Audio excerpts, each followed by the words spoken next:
particularly the front. They got the names up there, but how do they look different with Sue up there compared to how they look back? They look bigger. It's a great front. They play well together. They play hard. They rotate a lot of guys. I think Wade does a terrific job. But with Brockers and Sue and Aaron, and then the guys they roll through, they're athletic, they're strong, they're physical. Tremendous challenge. Obviously, they're at their best when they can kind of unleash and rush the passer and penetrate and things like that. They create lots of problems for you there. Well coached, play hard. It's a good group. When you're scheming, do you start with the three in the middle and work out? Yeah, you have to. I think you have to. Each week's different. It depends on who you're playing. But with this team, for sure, you start with those guys. Obviously, I was in St. Louis when we drafted Brockers and Aaron and those guys, so I know them pretty well and what type of players they are. Trying to practice against them was hard. So you look at it each week and you're like, okay, you got to start with these guys inside because they are so dominant, so physical inside. You excited to match wits with the greatest offensive mind of all times? I tell you what, you can't argue with what he's doing. I mean, it's impressive. A lot of respect for him, what they're doing, what they've done with the quarterback, with Jared. It's pretty impressive. I went to Georgia as Gurley was leaving, so the Rams gave me up for Gurley. They got the much better of the trade.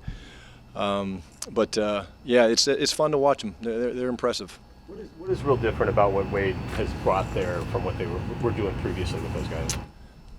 I would say the biggest thing, Wade's got a mentality of how he wants to play. Everything stems from their quarters coverage. The 3-4 defense is a big part of it. They were 4 down, obviously, with Coach Fisher when we were there. They just play hard for Wade. They keep it pretty simple. They challenge you. They try to play their best players, whether it's Mark Barron coming back, whether he plays or not. They do a good job featuring their players, and they create problems because they find matchups and they take advantage of those matchups. So Wade was our D coordinator in San Diego, terrific coach. I'll never forget the first day he walked in, and I was going to help him move into the coach's office. He had one little box. I said, well, where's the rest of your boxes? Most of us coaches, we're pack rats, right? We got boxes on. He's like, oh, it's all up here. And that's pretty cool. Seeing a veteran coach like that he's like, yeah, it is. It's all up there. So great coach. What is it about McVay and their offensive scheme when you study it and look at it? What stands out to you about what they do, what they try to do that impresses you? Obviously, you look at the fly sweeps and stuff that they do. That makes it hard. Misdirection. They do a good job of creating shots down the field. They get both Cooks and Woods running vertical. Obviously, it all starts with Todd, the ability to run the football. But when you just watch them, and it's cool. They don't run a lot of concepts. They just do the same things over and over. They window dress them with the movements and the misdirection. Makes it really hard to stop. They play fast. They get people on their heels because of the tempo. They're fun to watch. They've been doing it at a high level now. What they've done for the last 2 years is impressive. How much more of an asset did Mike Davis show you he can be with the chip now you have to play in the run game? Did great. I think the way he started was so cool to see. He just ran so hard. I think a couple of those first runs, we got him really through the first level, but he made a couple of people miss, bounced off Bethea one time. He's always impressed us in practice. He's always performed when given the opportunity. And we were not blown away. We weren't surprised. We were happy for him because he's put in a lot of time and effort and hard work, and for it to pay off, for him to get the 2 rushing touchdowns, over 100 yards, 2 weeks in a row. But, to be able to do it with different guys, that's what's cool is, okay, all of a sudden game day, Chris isn't going to play. All right, next man up.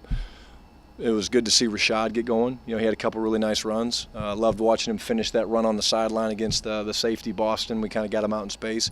But in terms of Mike, it's what we see every week. Is dependable, great in protection, good out of the backfield, just a really good football player. He seems to be, correct me if I'm wrong, a different type of back. Carson might run you over when Davis would run past you. He's nifty. Not that Chris isn't. I mean, Chris can make people miss. Chris will run over you.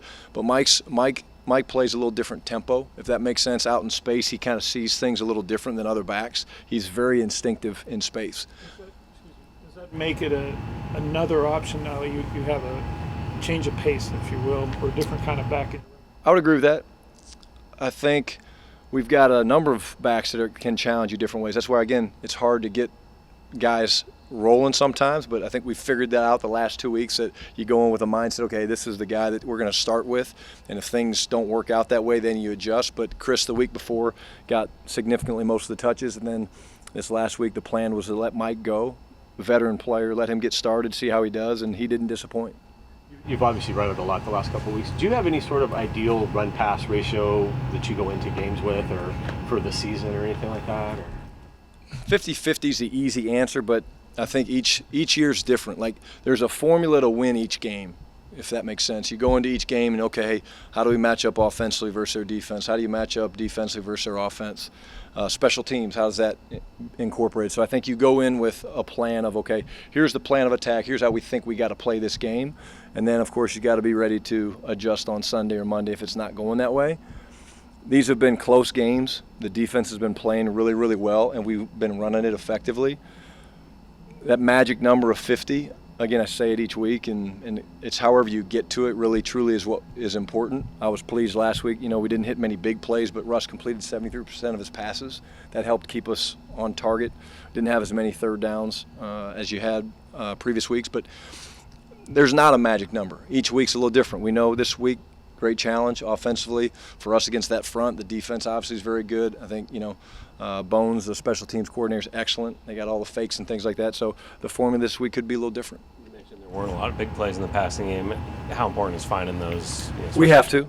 Called a couple. He got to a check down on a couple of them that were good. Again, especially the way we're running the football, it certainly helps. But it's hard to go against any defense and kind of dink and dunk them. Luckily for us, we've been running it really well. And again, he's been hitting a lot of completions. But for us to be as explosive as we want to be and be able to score the way we want to score, you need to hit those big plays. So that's something that we're looking at and we know can get better. Russell's, statistically, his passer rating off play action is astronomical for passer rating. I saw a statistic that you guys are one of the lower teams in the league on a number of play action plays that you called. So how much do you want that to be a part of it? And does the running game coming along allow you to do that more maybe? That's the biggest thing. I think now that the running game is going, it certainly helps. And play passes are a lot of different things. Like, they sometimes get lumped into, okay, a play pass. Well, there's all kinds of different play passes. One's where he moves outside the pocket, one's where he stays in the pocket. So, again, you go into each game plan saying, okay, this week we like these, we like that. But, again, for us to be able to do that would help us. And then, again, it's making the runs and the play passes look the same, I think is important for our success. He's a great play action passer. He's a great deep ball passer. And so when each week as we look at it, if that's a big part of the plan or what we think we need to do, then that's certainly what we'll have up. Would love to get a few more of them called. When you look at the third downs from last week, I know the number is pretty striking for you. Yeah, I don't think I've ever gone through that before. I think 5 of those plays you came up like a yard shy. We did. I think we talked here last Thursday about getting Doug back and how excited we were, and I teased him and Russ a little bit about, I think they had 3 of them where he came up like a half a yard short. That happens some. We're certainly better than 0 for 10 on third down. They didn't really do anything that completely caught us off guard. They did bring some really nice pressures. There were a couple. I think we had 5 that were 3rd and 9 or more. So again, a few of those where we were kind of in field goal range, and it was kind of okay, let's get the ball teed up for Seabass so he can have a good shot at it. So it's a culmination of things. But again, we need to be better, and we will be better. And I don't have any question about that. But it's been fun to watch those guys work at it. Today's the third down day, so it was good practice today. Good work with that stuff. I know the plan has always been on schedule, but maybe in the back of your head, you enter the game with like off schedule contingency plan and things like that. Well, that does happen. I mean, I think it happens in the first. It happened in the first game a little bit. When you look at the first half and you see certain numbers, you're like, "Whoa, what happened there?" I think you're always ready for it.